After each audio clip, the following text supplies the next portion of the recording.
Je suis en train de courir un marathon avec mon bébé dans les bras, avec un sac à dos, en tenant dans la main gauche mon téléphone où je suis sur Facebook et je vois de la pub, avec dans ma main droite un livre. Les gens m'applaudissent et ça me fait du bien. Et puis je suis en train de courir avec des gens de mon équipe. Et à la fin, quand c'est terminé, on va célébrer ça lors d'un workshop avec des clients. Ouais, c'est pas mal. Ok. Bonjour à tous. En fait, je me répétais. C'était ma technique pour me souvenir, mes mots techniques pour me souvenir de tout ce que je voulais vous parler, parce que ça fait un moment qu'on n'a pas fait de vlog et j'ai beaucoup de choses à vous partager. Je ne sais pas si vous connaissez cette technique qui est de visionner, de vous raconter une histoire. Et du coup, ça devient visuel et vous vous souvenez de tous les éléments. Et comme ça, je sais que je n'oublierai pas. Ok, je commence par quoi? Donc, pour ceux qui ne me connaissent pas, je m'appelle Lingen, j'ai 36 ans, je suis papa. Donc là, c'est ma fille qui dort en réalité. On est au parc du Tremblay, dans le 94, à côté de Paris. Et du coup, avec mon équipe, on accompagne les coachs à vivre de leur business et de leur passion. Ok, alors, par quoi je commence? Je cours un marathon. Effectivement, je me suis inscrit à un club d'athlétisme où les pistes est un peu par là-bas d'ailleurs. C'est pas encore totalement officiel parce qu'on est en fin d'année avec le confinement, etc. Mais voilà, c'est fait. Et pourquoi je m'inscris? Parce que j'ai envie de courir un marathon, j'ai envie de prendre mieux soin de moi. J'ai délaissé une partie de mon bien-être physique, on va dire, surtout depuis que je suis papa, mais même un peu avant, hein, on va pas utiliser ma fille comme excuse. Donc ça, c'est une chose. Et en plus, je vais courir pour une cause qui est le mécénat du cœur. C'est une association. Donc je vous mets un lien en dessous. Si vous voulez faire des dons et me soutenir pour le marathon et soutenir surtout cette association, vous allez kiffer. Donc je cours ce marathon avec mon bébé. Ah oui, ma fille, que j'essaye de montrer le moins possible sur le web, à 7 mois maintenant.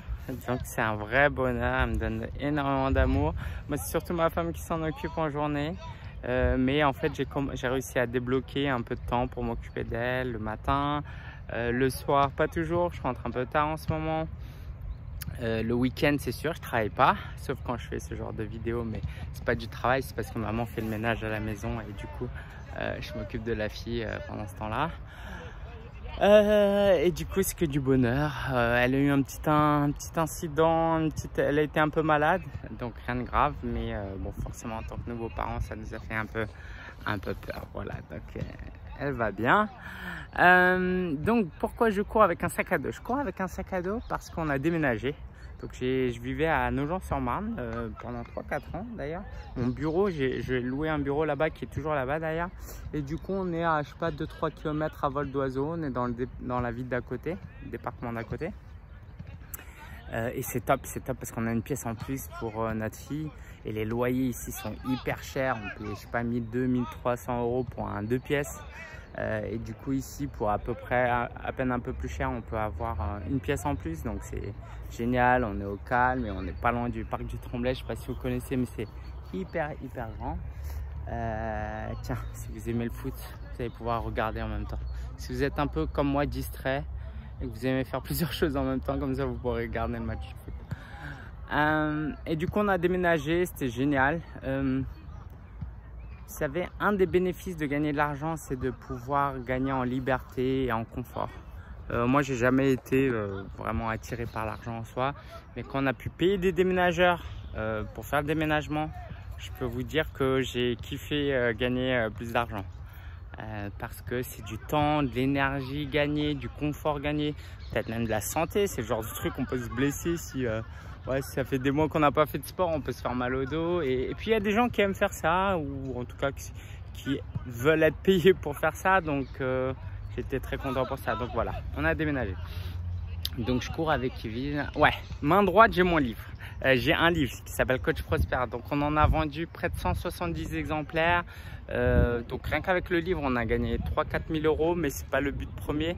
Sachant que en plus le livre, on l'imprime, on l'envoie, donc ça a des frais. Donc le profit il est faible. Mais c'est pas tellement pour le profit, c'est parce que on a décidé de créer une communauté. J'en ai parlé au vlog précédent, uniquement avec les lecteurs du livre, parce que je voulais avoir une plus petite communauté, un peu plus engagée. Et du coup, voilà, c'est l'idée que j'ai trouvée. Donc c'est génial. Salutations à ceux qui ont acheté le livre. En tout cas, je suis hyper content des super retours. C'est un format assez spécial, donc je suis très content que les gens aient aimé. Et puis voilà, on fait des lives, des masterclass, des questions-réponses dans le groupe dédié, donc ça c'est top. Donc dans la main droite j'ai mon livre, mais dans la main gauche ce qui est intéressant c'est que je suis sur Facebook et je regarde la publicité. Et pourquoi c'est intéressant? Parce que justement on veut promouvoir ce livre. On en a vendu 170, c'est bien, mais moi ce que je voudrais à terme c'est d'en vendre 10 par jour, qu'on en vende 300 par mois, et que tous les coachs qui soit n'ont pas les moyens de se faire accompagner puissent avoir la même information que les autres. Et puis ceux qui ne me connaissent pas et qui veulent travailler avec nous et qui ne savent pas comment on travaille, que ce soit une introduction et qu'ils disent tiens le livre il est génial et puis j'aimerais beaucoup travailler avec eux. Voilà, ça c'est la tactique derrière. Vous savez tout et puis en même temps je pense que je vous ai rien appris.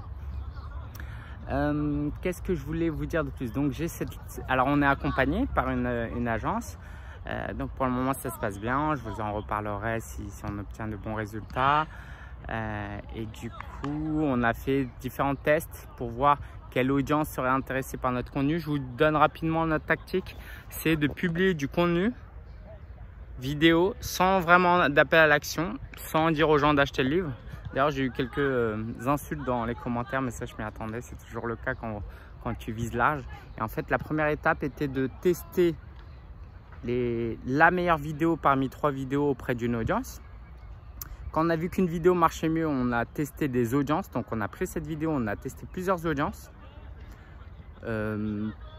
Et bon, vous me dites si vous avez des questions en commentaire et je vous ferai peut-être une vidéo.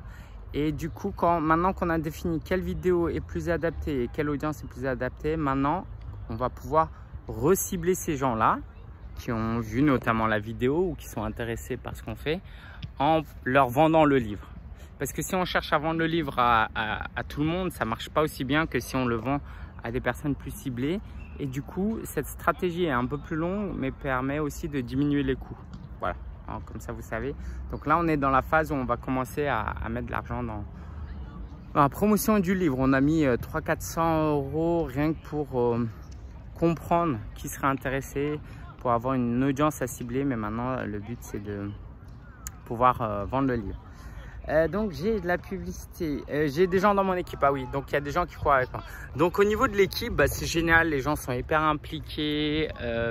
On a même eu un consultant qui nous a rejoint, qui nous a aidé durant le mois de mai. Il a chamboulé tellement de choses que on va chambouler d'autres choses. J'ai remarqué que l'équipe était un peu trop grande par rapport à ce dont on avait besoin. C'est des gens géniaux, donc j'ai voulu garder tout le monde, mais je me suis rendu compte que en fait avec mon équipe qu'il y avait trop de monde en fait. C'est surtout mon équipe qui m'a aidé à voir ça, et que du coup par rapport à la taille de notre entreprise, c'était pas facile à gérer, c'était trop complexe, donc il fallait juste simplifier. Donc on va essayer de travailler avec moins de monde, mais de manière plus approfondie. Et c'est chouette parce qu'on a des membres de l'équipe qui veulent s'impliquer plus, et ça c'est top. Et puis quand ça évoluera, on verra à nouveau. Mais en tout cas voilà, c'est la direction qu'on est en train de prendre. Qu'est-ce que je peux vous dire de plus? Ah oui, il y a des gens qui nous applaudissent pendant que je cours le marathon. Ça c'est un truc, en français c'est difficile à traduire, ça s'appelle le people pleasing. C'est le fait de chercher à plaire aux gens. Et moi, j'ai compris que j'avais une forte tendance à vouloir plaire aux gens.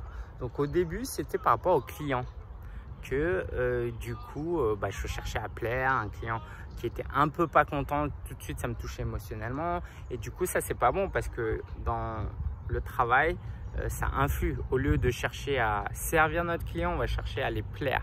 Et ça, c'est très mauvais. Donc je pense que franchement, avec mon équipe, surtout que mon équipe est très impliquée dans ça maintenant, c'est un truc à peu près réglé. On arrive à faire la part des choses et on est vraiment là pour servir, quitte à être un peu rentre dedans parfois, mais voilà, on est là vraiment pour aider les clients de la manière la plus adaptée possible. Et pas tellement pour les plaies. Par contre, j'ai pas vu ça venir. Mais en fait, ce people pleasing, je l'avais encore avec l'équipe. Et je pense qu'il y a certaines décisions que j'ai pas prises, que j'ai retardées, par manque de courage, par manque de je voulais plaire aux gens. Et puis je déléguais ça aussi. Et je pense qu'il est temps pour moi de maintenant que j'ai réalisé ça, en fait, que c'est pas mal lié au people pleasing, parce que vous savez, c'est pour ça qu'on coach les clients, c'est que tant que les gens n'ont pas compris l'origine ou le pourquoi de certains de leurs problèmes, c'est dur pour eux d'avancer. Mais du coup, je me suis un peu auto-coaché grâce à l'équipe aussi.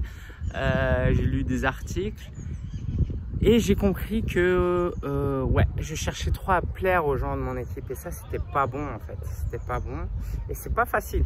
Là, je vous fais un peu une confidence là, c'est pas facile. Pourquoi? Parce que le leadership, c'est en même temps être encourageant, en même temps aider les gens, en même temps ne pas leur imposer des choses, leur donner de la liberté.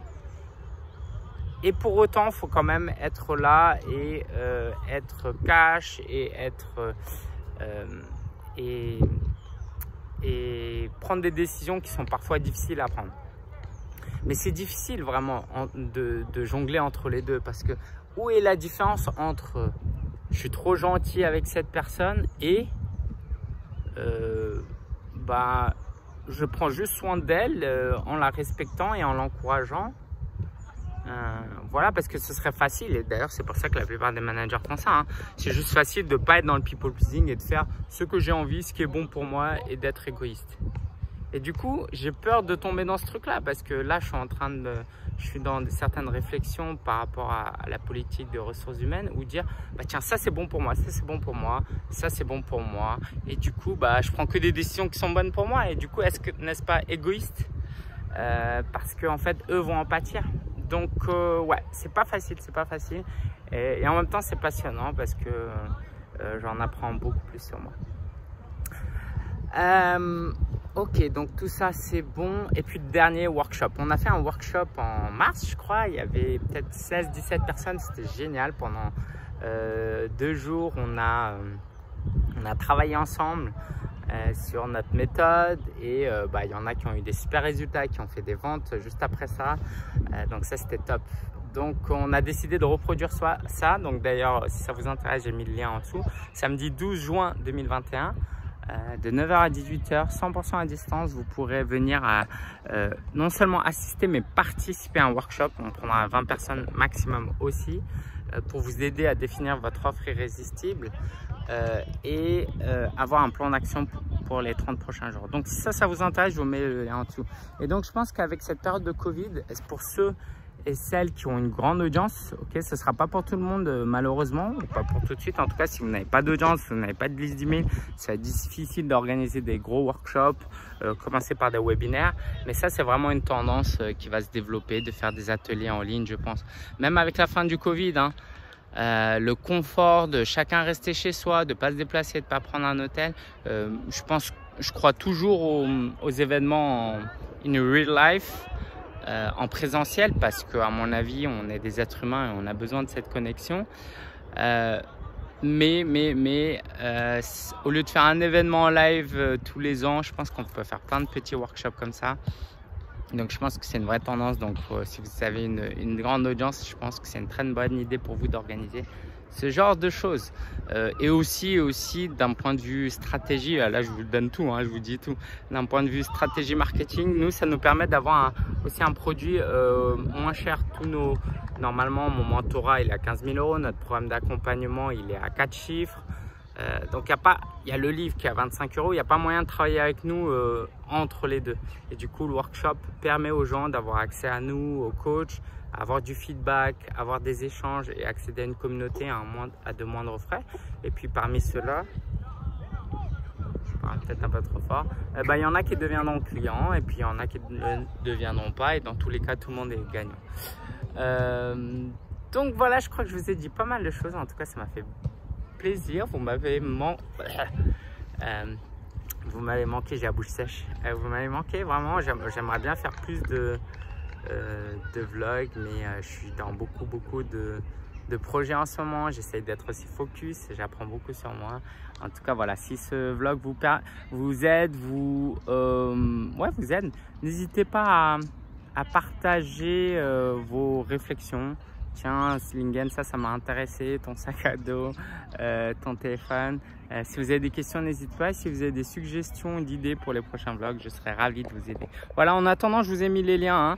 Le lien pour me soutenir pour le marathon et surtout soutenir l'association Mécénat du Cœur. Pour le livre, si ça vous intéresse, pour le workshop. Et puis, je vous dis à très bientôt. Ciao, ciao!